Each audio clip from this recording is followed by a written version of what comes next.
Hi friends, आता हे कटोरी ब्लाऊज शिवायचे बिना अस्तरचं. तर हे डबल टाकले मी.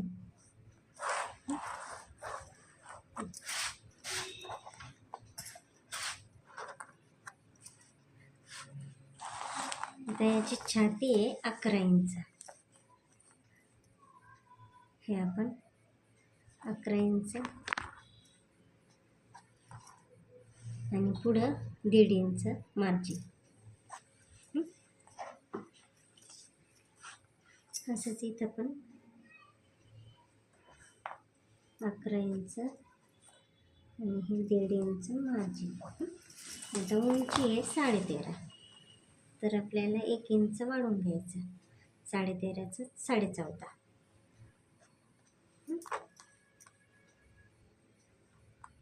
हे 14.5. शोल्डर आपल्याला 6.5 घ्यायचं. 11ची घडी आहे म्हणून 14.5 शोल्डर, 6.5 शोल्डर. आणि इथं पण आता मोंढा आपल्याला 6.5 घ्यायचा. जेवढं शोल्डर तेवढंच मोंढा घ्यायचा.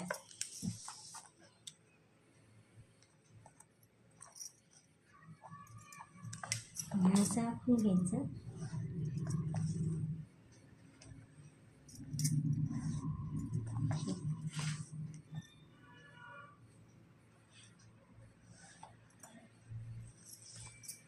गळा आपल्याला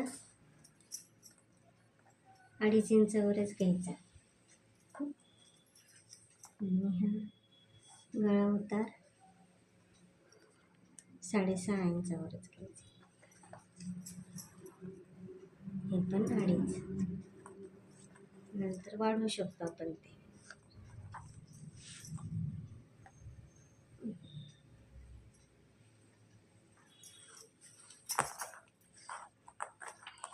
बॅक साईडचा गळा आहे ना का, सॉरी. आपण मागचा गळा याच्यावर पाहू किती आहे.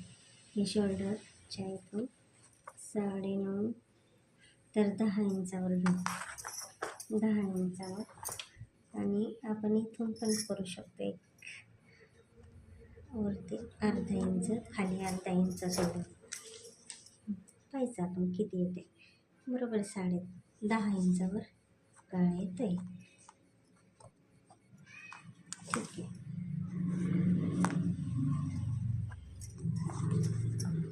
इथं 3 इंचावर घ्यायचं. मग बॅक साईडला हे सरळ आखून घ्यायचं.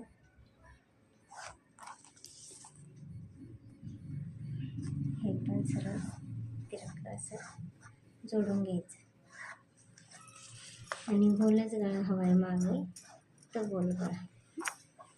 हे झालं बॅक साईड.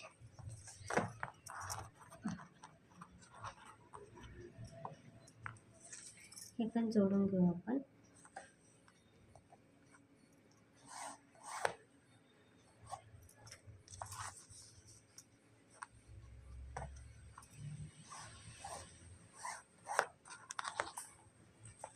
हे जोडून घेतलं.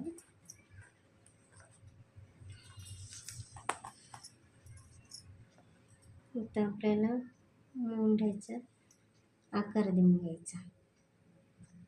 1 इंचावर आणि 1.5 इंचावर आकार देऊन घ्यायचा. आता 1.5 इंचाचा जो आकार आहे तो बॅक साईडचा मोंढा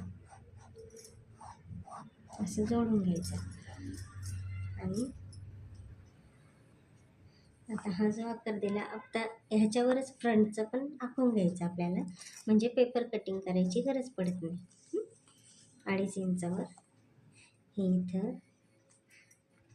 5.5 इंचावर कटोरीचा आकार देऊन घ्यायचा. हे 4. तर आपल्याला ब्रेशर पट्टी खाली 4 इंचाची ठेवायची. आपण हे 13.5 इंच उंची आहे, तर आपण 14.5 ठेवला. फ्रंट साईडला अजून 1 इंच वाढवायचं, म्हणजे 15.5 होईल. तर आपल्याला याच्यात 1 इंच सोडून ब्रेशर पट्टीचा आकार द्यायचा. 3 इंचावर पहिली, नंतर 2 इंचावर आणि इकडे पण 2 इंचावर. हे आखून घ्यायचं असं, म्हणजे हे ब्रेशर पट्टीचं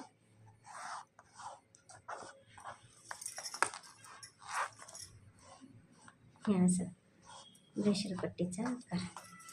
आणि आपल्याला आता कटोरी किती ठेवायची, ब्लाऊज असेल त्या पद्धतीने करायचं.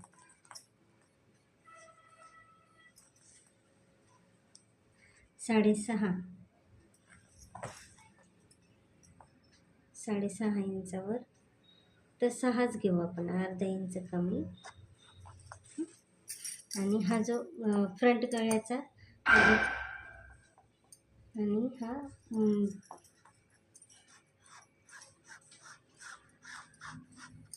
असा परफेक्ट आकार देऊन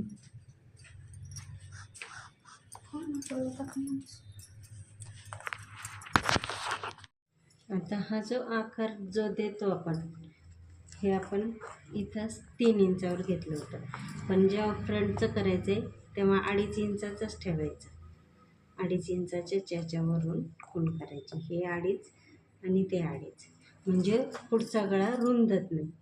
मग हे कटोरीचं माप इथून आणि हा पुढचा आकार देऊन घ्यायचा ह्या गळ्याचा, म्हणजे आपल्याला परफेक्ट कटोरी निघेल. हे असं डार्क करून घ्यायचं थोडंसं, म्हणजे आपल्याला हेच छापून घ्यायचं आहे. ओके. आणि ह्या फ्रंटचा थोडासा आतून आकार द्यायचा, फ्रंट मोंडा, म्हणजे आपल्याला हा एक भाग मिळेल आणि हा कटोरीचा भाग मिळेल. तर आपण हे अशा पद्धतीने हे कट झाले, पण हे कट करायचं नाही, हे फक्त बॅक साईड आहे. बॅक साईडवरच आपण हे आकार घेतलेले आहे फ्रंटचा, तर हाच आकार आपण आता याच्यावर मांडणार, म्हणजे डबल पुढं गरज पडते त्याची. आता हे असंच आखून घेऊया आपण, केलं तरी खाली उमटलं जातं. आता हे पुन्हा आपण याच्यावर आखून घेऊ, म्हणजे हा आकार आपल्याला मिळून जाईल. आणि हा पण आपण याच्यावर आखून घेतला तरी आपल्याला हे पहा अगदी व्यवस्थित त्याच्यावर आले. हे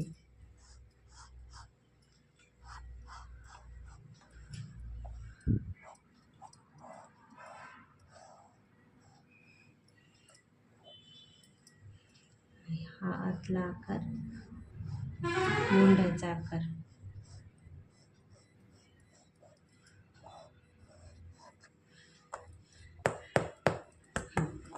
आता हे कट करून घेऊ. ह्या अशा पद्धतीने हा पण भागून घ्या,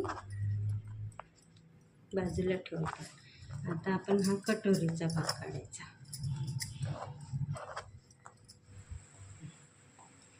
इथे आपण ब्रेशर पट्टी काढून घेऊ, 4 इंच ब्रेशर पट्टी आणि इकडे 3 इंच,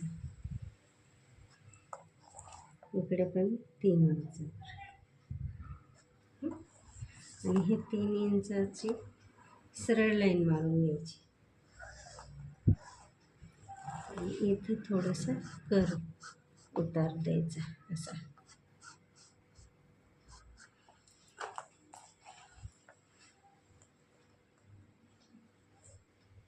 ओके. तर हे झाले ब्रेशर पट्टी. आणि आता इथं कटोरी. ओके. हे झाली कटोरीची. हे सहज आपल्याला याच्यावर आखता येते.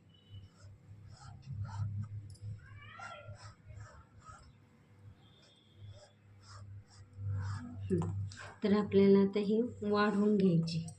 तुम्हाला दिसतंय का?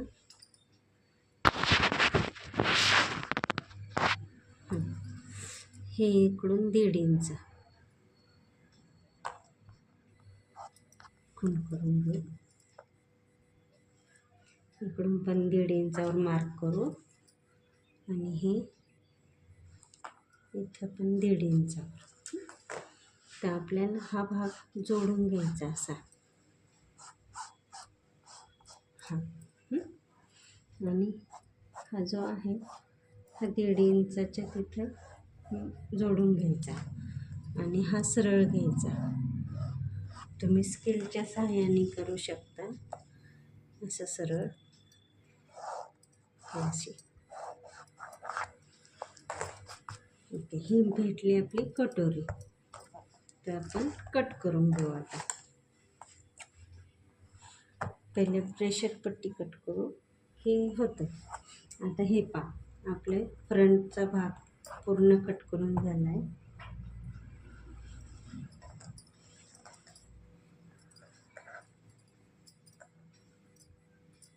असे हा फ्रंट कम्प्लिटली कट करून झाला आहे. आणि हे बॅक साईडवर पूर्ण आखून घेतल्यामुळं सोपं पडलं. हेच त्याच्यावर मार्क करून घेतलं. आणि आता प्रेशर पट्टी डबल अजून एक काढावं लागेल, कारण बिना अस्तरचं आहे. आणि आता बाही काढून घेऊ.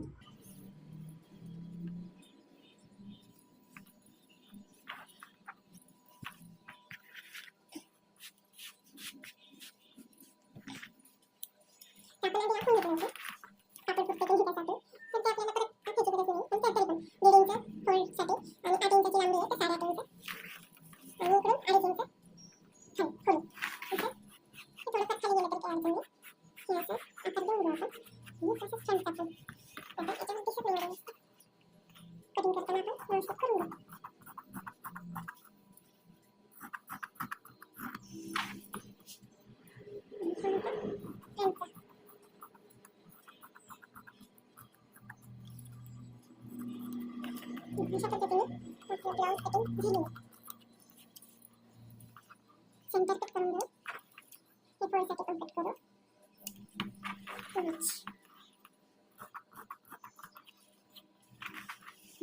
हे झालं. आता आपण प्रेशर पट्टी कट